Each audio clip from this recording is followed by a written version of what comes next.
Am I being unreasonable for not negotiating to leave our toddler in the car? As the title says, my husband is angry because I got very upset how he handled the situation with our toddler. I came home from an appointment today and asked how things went when I was gone. My husband said that our 3-year-old fell asleep in the car, and he ran to the coffee shop to grab a drink while our son slept in the car. I asked him if he brought our toddler with him, and he said no. I told him that he cannot, under any circumstances, leave our child unattended in a car. He said it was only for 90 seconds and the door was locked.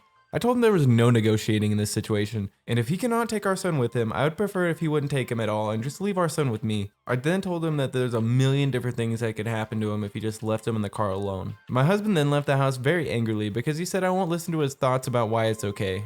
Am I being unreasonable here? OP, I definitely agree with you. You are not being unreasonable. Have you seen Ricky Bobby? Have you not seen Talladega Nights? Oh my god, that kid whipped that car around. The lady was in the store for like 5 seconds before Ricky Bobby was whipping it out of the parking lot saying, I want to go fast. Okay, all jokes aside, nothing happened this time, but this could have been some serious danger. Like, did you guys see that podcast where they were filming in front of a Starbucks and then that car just crashed into the building? What if something serious happened, like somebody tried to break into your car, or what if somebody wrecked into your car and you weren't there to console your child or be there for your child? Can you imagine how traumatizing that would be? Am I being a jerk for hitting my engagement ring? Me and my boyfriend are both 33 and we've been together for almost 3.5 years. We had talked about getting engaged and our future together a few times, but one day he asked for my ring size. I told him and confirmed whether or not he had made a purchase yet, and he hadn't.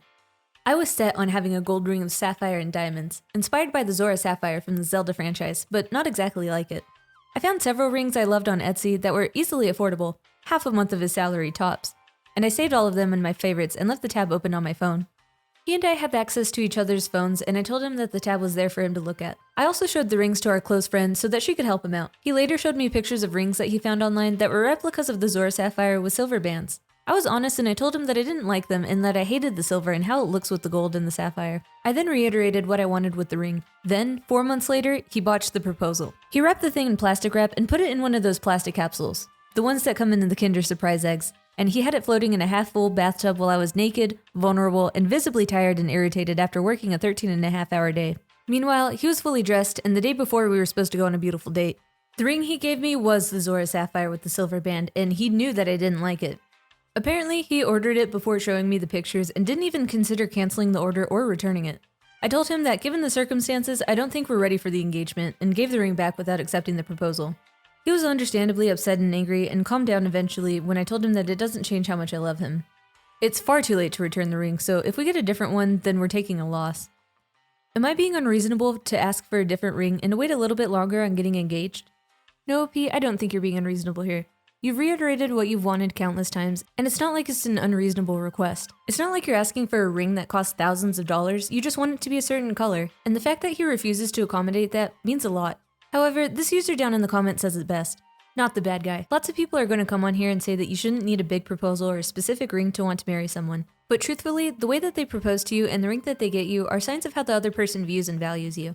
You shouldn't have to beg for what you want, and your partner should want to give it to you after you've communicated what you want. I think you're right to say that you're not ready for an engagement, and that he needs to be more understanding and know that he messed up. Yeah, OP, it's the thought that counts. And in this case, the thought was absent. And for those curious, I really want to know what the ring looks like. Oh, okay, that's pretty neat. So on one side we have the silver one, and the other one we have the gold, and she wanted the gold. You know what? I think I'd want the gold too. Am I being unreasonable for, quote, letting my son starve when he's at my house? I'm a 31-year-old male, and I have 2 children, 11-year-old and a 4-year-old, as well as a stepdaughter who's 9. My son I had with my ex-wife. My daughter and my current wife are mostly irrelevant in this situation. My son's mom lets him eat terribly constantly. She's autistic and is insisting he is too, despite us having him assessed 3 times, and every time them saying no. He is a little different, but I mostly think that's his mom's doing rather than him being autistic. He's relatively normal when he's at my house. The only issue is food. Because she's convinced he's autistic, she exclusively lets him eat whatever is, quote, safe food. Frozen pizza, chicken nuggets, fries, you know, typical kids food. We, however, don't eat that. Every night, either my wife or I make a well-balanced and seasoned meal. The girls both have varied palates. My son, however, will not touch it. He will have full-blown tantrums over dinner and demand mom's food.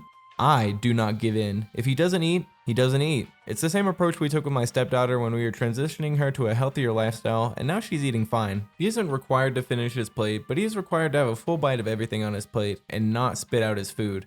If he doesn't like it, he's welcome to make himself something else, but I will not, and it won't be frozen food as we don't stock it. My ex is obviously outraged and hates this. I feel like her reinforcing that I'm a bad parent is only making him fight me more. To be clear, he does eat. Breakfast and lunch usually go down fine, along with snacks throughout the day, but he just usually misses dinner. My now wife nor I think what we're doing is evil, but obviously we're the ones doing it. And I guess bad people don't realize they're bad? My parents actually agree with what we're doing, which is what made me second guess myself.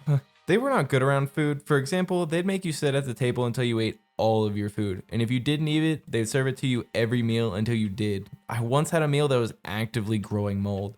I don't wish to be like them at all. And now I'm concerned that we're doing it to him. However, his doctor nor the custody officer have anything bad to say about our methods. Still, my ex hates it and claims that we're giving him trauma. I think he's just being stubborn because he knows mommy will fill him up with McDonald's the second he gets home. So, am I being unreasonable for letting him starve? OP, I really don't think you're being unreasonable. However, I'm giving you the benefit of the doubt because it sounds like you're a nice guy and it sounds like you've done this before and it sounds like everybody's really supporting you except your ex-wife. You didn't go into too much detail about how the situations usually go down, but I'm gonna assume that you're giving him a lot of varied options and you're really just trying to help him find something that he likes and something that's gonna be good for him as well. To be honest, this story kinda hits home for me because my parents did similar things to me when I was a kid, and at the time I hated it. I was so pissed off at them. But looking back at it in the future, I really think it helped me try new things and get out of my own headspace where I was just eating chicken nuggets and pizza, same as this kid. And now that I'm out of my comfort zone, I'm able to try things like seaweed, which brings me the most joy. Fried shrimp wrapped in seaweed dipped in your ramen broth is an experience I think every person on this planet needs to experience.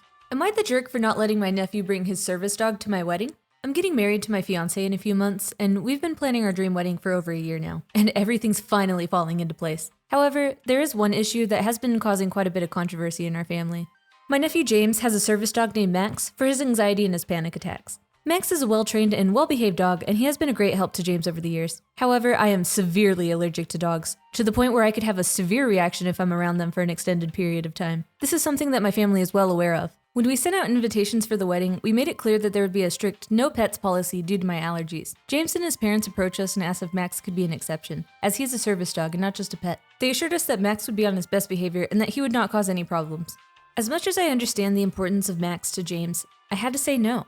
My wedding day is supposed to be one of the happiest days of my life, and I don't want to risk having a severe allergic reaction during the ceremony or reception. I explained this to James and his parents, and I even offered to help find alternative accommodations for Max during the wedding. However, my decision has caused a lot of controversy in the family. Some of my relatives believe that I'm being selfish and inconsiderate, while others understand my point of view and support my decision. James is understandably upset, and I feel terrible about the situation. So, am I being the jerk for not allowing my nephew to bring his service dog to my wedding? I don't think you're the bad guy here at all, OP. It's your wedding, and understandably, you don't want to be sneezing throughout the entirety of it. I honestly think it's a little inconsiderate, considering that your family knows that you're severely allergic to dogs, but they still want to press this issue anyway. You even tried to help find accommodations for Max during the wedding, but yet they still didn't want to take you up on that offer. Anyways, I don't think you're the jerk here, OP. If anything, I think your nephew and his parents are the jerks here. Am I the jerk for screaming at little kids? I'm a 19-year-old girl, and I went to pick up my 11-year-old brother. When I arrived outside the classroom, they were still in class, so I waited outside. I overheard the teachers say that they were giving out their grades, and I decided to spy on them. In their school, they have an award system, so if you get a 90 to 95, you get an amazing award, and if you get a 96 to 100, you get the greatest awards. My brother usually gets around 95 to 100 and is really smart, but when he got his grades, he got a 94, and he started to cry about it. And I couldn't help but feel bad for him. That's when his classmates asked why he was crying, and they started to laugh and shout at him, because that's not bad of a score. I started to get mad, but hoped that the teacher would step in. But all she did was tell my little brother to be grateful and even threatened to make his grade lower. I was so mad that I ran into the room and started shouting and got so angry. My brother just cried while this happened. When we got to the principal's office, they got mad and made my brother's grade a 92 as punishment, which made me sick to my stomach. I apologized to my brother and we went out for ice cream afterwards to make up for things. The next day, my brother was bullied, and he asked me to say sorry to the teacher. I obviously did, but after, I didn't know if I was in the wrong or if I did the right thing. Am I in the wrong here? I honestly wasn't sure if OP was in the wrong here or not, but this person down in the comments says it best. Everyone sucks here. I get you wanted to defend your brother, and that's really nice, but I don't think making a scene like this is the most appropriate way to go about it, and it could even create more problems for him. What kind of school is this anyway? Lowering a kid's grade for being upset? Also, be grateful for earning a good grade? What sort of madness is that? I definitely agree. Really? Lowering your grade to a 92 for punishment? That seems a little excessive to me. Anyway, I have to agree that this is an everyone sucks here situation. If you've gotten this far in the video, thank you so much for watching. If you really enjoy our content, please like, comment, and subscribe. Peace.